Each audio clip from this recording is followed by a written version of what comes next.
Are we getting a piece of honesty from Keir Starmer at long last? It seems that he has confirmed in a speech pitching his version of the party as the real home of Tory values that Labour are the real Conservatives. At last he is admitting what many of us have been claiming since he abandoned his first party leadership pledge back in 2020. He has tried to disguise his meaning for some by claiming to be criticising Rishi Sunak's eponymous Conservative Party for failing to protect the NHS, the BBC, our rivers and seas. But in fact, the meaning Starmer puts forward is more in line with conservationism, the protection and preservation of institutions, traditions, the environment and wildlife.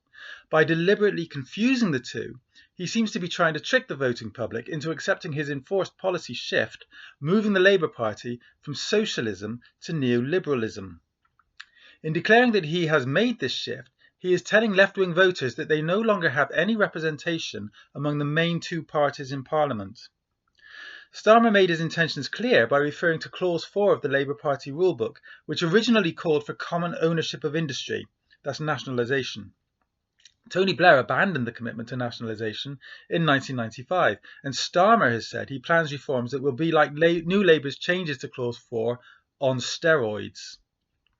Starmer said his party would now emphasise patriotism based on what he called the true worth of service, respect and stability. He means unthinking loyalty to a flag rather than to the well-being of the people living in the country it represents. Well, that's what it seems to me, anyway. Indeed, he attacked people who questioned unthinking patriotism by calling them those who harbour patronising contempt for those who fly our flag. How utterly vile. Responding to critics who said he was too right-wing, Starmer admitted his bias. He claimed that precious parts of Britain's way of life, communities and environment are worth preserving. If that sounds conservative, then let me tell you, I don't care, he said. Somebody has got to stand up for the things that make this country great, and it isn't going to be the Tories.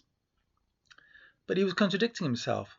He said the BBC, NHS and our waterways need protecting, but his plan to take Blair's Clause 4 rejection of nationalisation to extremes means not only a dedication to protect the privatised water companies, but to continue the profit-motivated takeover of the NHS. What does that foretell for the BBC? Alongside Starmer's speech, the party-affiliated Labour List website has published what we're being told is a leaked internal draft of Labour policies, which includes plans that socialists would support, like renationalising the railways, repealing anti-trade union legislation, and insourcing public services back to the public sector. But Starmer U-turned on his pledge to renationalise the railways last year, after his shadow chancellor, Rachel Reeves, said the policy was no longer compatible with fiscal rules she would introduce to restrain public spending. He's unlikely to have changed his mind on this, because Labour's line at the moment is that there's not enough money to carry out all the changes Starmer promised when he was campaigning to be the party's leader.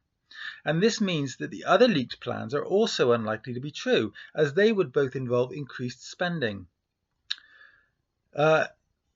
Yes, in the Sky News article about this, it said the Labour leader insisted he took a pragmatic approach when asked about whether he would place rail, energy and water companies back under public ownership. So from this, it is easy to conclude that any promises he is now making about water companies are also untrue. And from that, it is easy to conclude that Starmer's claim that Labour is now the party of real conservative values is untrue as well. Under him, Labour is not an alternative to Sunak's Tories. It is exactly the same.